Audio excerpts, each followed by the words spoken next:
मैंने अपने पिछले वीडियो में क्रियाकारक कुतूहलम के 7 श्लोकों का अनुवाद आप लोगों को समझाया था। अब मैं उसके आगे श्लोकों का अनुवाद आपको समझा रही हूँ, जिसे आप ध्यान से समझेंगे।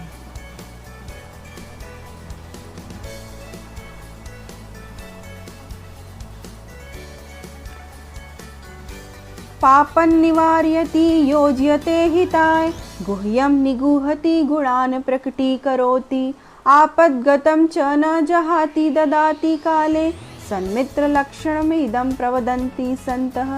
पापं निवारति यानी जो पाप का निवारण करते हैं, योज्यते यानी कि जोड़ना, और हित यानी कि आपके हित में।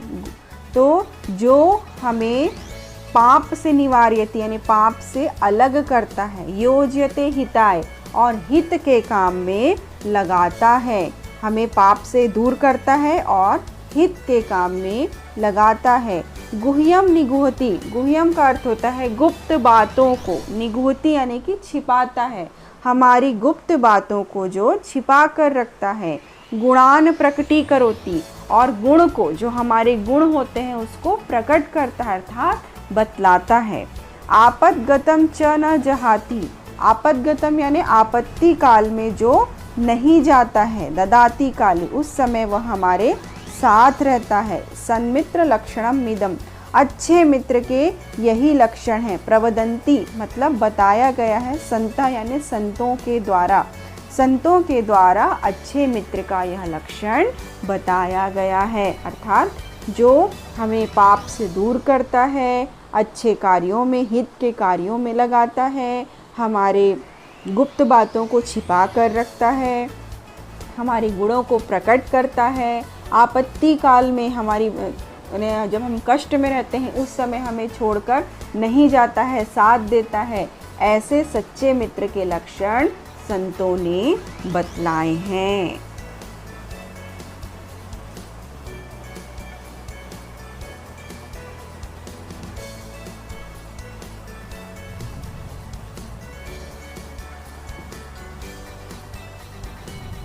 निंदन्तु नीति निपुणा यदि वा स्तुवन्तु, लक्ष्मी समाविशतु गच्छतु वाया यथेष्टम्, अद्यैव वा मरणमस्तु युगान्तरे वा, न्यायात् पथः प्रविचलन्ति पदं न धीराः।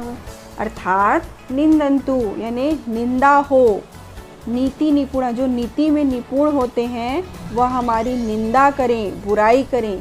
यदि वह स्तुवन्तु, स्तुवन्तु यानी कि आपका गुणगान करना, आपकी प्रशंसा करना। तो जो नीति निपुण होते हैं, जो ज्ञान जानते हैं, समझते हैं, वह हमारी निंदा करें या फिर हम यानी उसकी निंदा करें या उसकी प्रशंसा करें। लक्ष्मी समाविशतु, लक्ष्मी यानी धन, धन आए, समाविशतु मतलब आए, गच्छतु या फिर चले जाए, जो धन होता है आए या चले जाए। अद्वै, अद्वै मतलब आज ही, मरणमस्तु आज ही वह मर जाए, या युगांतरे वा कई युगों के बाद उसकी मृत्यु हो। न्यायात् पथः प्रविचलन्ति पदम न, न्याय के पथ से चलते हुए जो धैर्यशाली, जो धीरज वाला व्यक्ति होता है उसके पद कभी भी विचलित नहीं होते हैं। ठीक है, तो जो धैर्यशाली व्यक्ति होता है उसकी निंदा हो या उसकी प्रशंसा हो, उसके पास धन आए या धन चले जाए, वो उसकी मृत्यु आज ही हो जाए या फिर उसकी मृत्यु अनंत समय बाद हो, वह कभी भी अपने न्याय के पथ से विचलित नहीं होता है।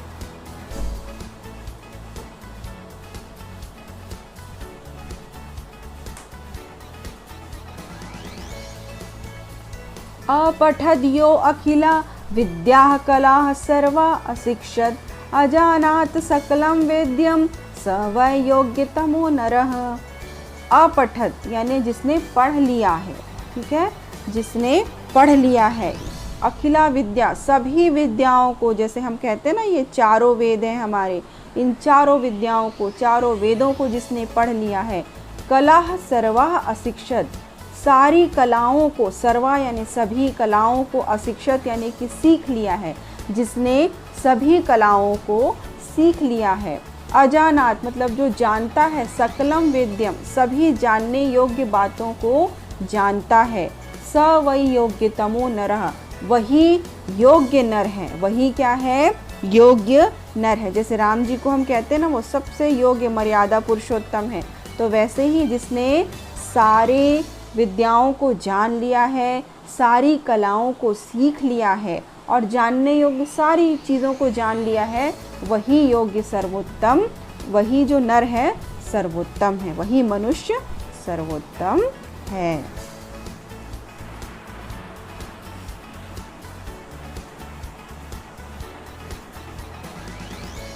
दृष्टिपूतं न्यसेत पादं वस्त्रपूतं जलं पिबेत सत्यपूतां वेदत वाचम मनःपूतं समाचरेत। अर्थात दृष्टिपूतम मतलब देख कर, न्यसेत यानी रखता है, पादम अर्थात पैर, हमको यानी एकदम देख कर, जब हम चलते हैं ना बच्चों तो हमको देख कर अपने पैर रखना चाहिए। वस्त्रपूतम जलम पिबेत और वस्त्र से छना हुआ जल यानी पानी हमको पीना चाहिए हमेशा, ठीक है। सत्यपूतम वदत वाचम और हमको हमेशा सत्य से पूरी यानी सच वाली बातें ही करनी चाहिए। मनःपूतम समाचरित और मन से पवित्र, समाचरित मतलब आचरण व्यवहार, और हमको मन से पवित्र आचरण करना चाहिए, दिखावे के लिए नहीं। हम सामने में बहुत अच्छा बोल दें और पीठ पीछे किसी की बुराई करें, ऐसा नहीं। हमको हमेशा मन से पवित्र व्यवहार करना चाहिए। तो हमको देखकर क्या करना चाहिए? हमको देखकर पैर रखना चाहिए, कपड़े से छना हुआ जल पीना चाहिए, सत्य से युक्त बात बोलना चाहिए और मन से पवित्र व्यवहार करना चाहिए। अब हम आखिरी श्लोक देखने वाले हैं।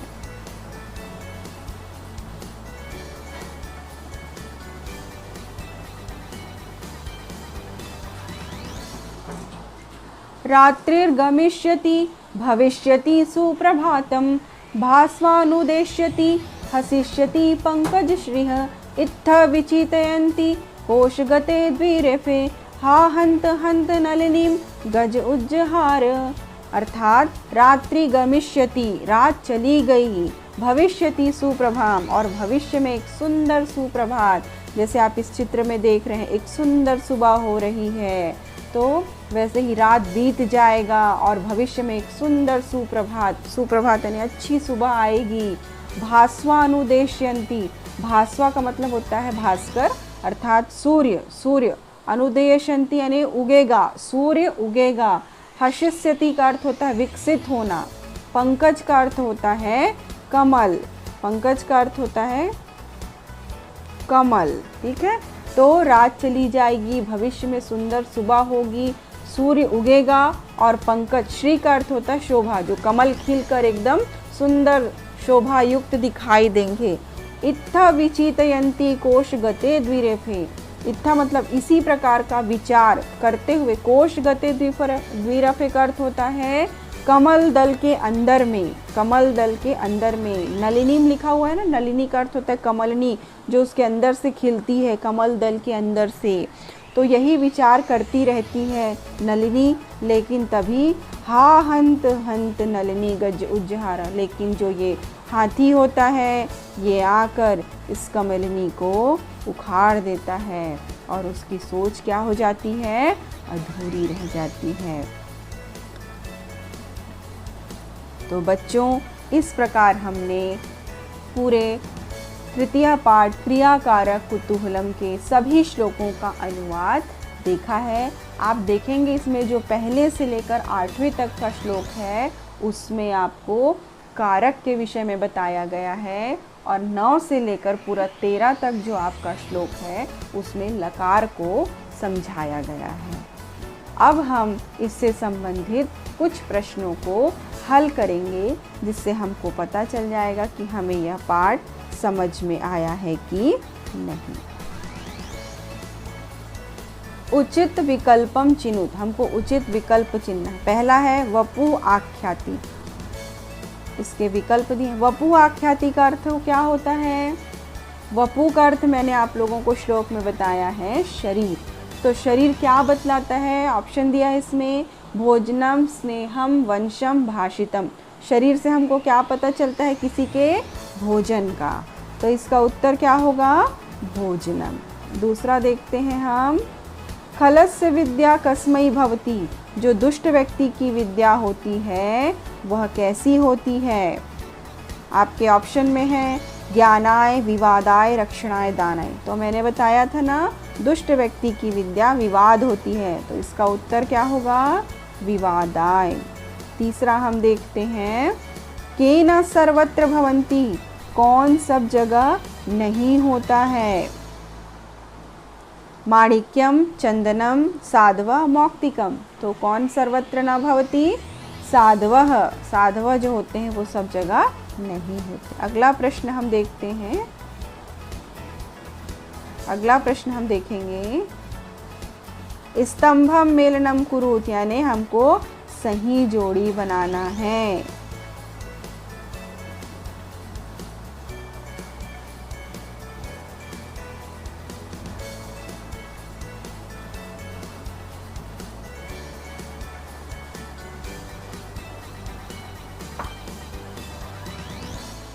दृष्टिस्तम नेषेत, मतलब देखकर हमको रखना चाहिए। क्या उत्तर क्या होगा इसका? पादम। क्या होगा बच्चों? पादम। हमको देखकर पैर रखना चाहिए। वस्त्र पूतम पिबेत, और कपड़े से छना हुआ क्या करना चाहिए? जल पीना चाहिए, जलम। सत्य शतम वदेत, मतलब हमको क्या बोलना चाहिए? वाचम। सत्य से पूरित हमको बात बोलनी चाहिए। शैले शैले न माणिक्यम, गजे गजे न मौक्तिकम, और वने वने न चंदनम। तो इस प्रकार हमने पूरे पाठ का अध्ययन किया। आशा करती हूँ कि आप लोगों को यह पाठ बहुत अच्छे से समझ में आया होगा। यदि आपने इसका पहला भाग नहीं देखा होगा तो इसका पहला भाग मैंने डिस्क्रिप्शन बॉक्स में डाला हुआ है, और आप लोगों को यदि यह समझ में आता है, अच्छा लगता है, तो आप इसे ज़रूर लाइक करें और शेयर करें। धन्यवाद।